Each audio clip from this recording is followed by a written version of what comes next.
ಹಸುಗಳು ಕಷ್ಟಪಟ್ಟು ಶಕ್ತಿ ನೀಡುವ ಅಂಶಗಳನ್ನು ನೀಡುತ್ತದೆ. ಭೂತಕಾಲದಲ್ಲಿ ಹಸುಗಳನ್ನು ವಿಭಿನ್ನ ಸಂಸ್ಕೃತಿಗಳಲ್ಲಿ ಮತ್ತು ಧಾರ್ಮಿಕರಲ್ಲಿ ವಿಶೇಷವಾದ ಪ್ರಾಮುಖ್ಯತೆ ಇದ್ದವು.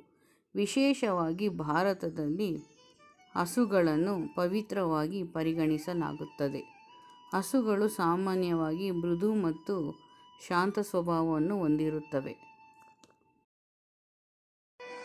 ಹಸು ಒಂದು ಸಾಕುಪ್ರಾಣಿ.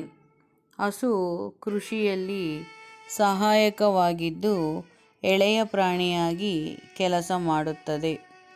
ಭಾರತೀಯ ಸಂಸ್ಕೃತಿಯಲ್ಲಿ ಹಸುವಿಗೆ ವಿಶೇಷವಾದ ಮಹತ್ವವಿದ್ದು ಗೋಮಾತೆಯೆಂದು ಪರಿಗಣಿಸಲಾಗುತ್ತದೆ.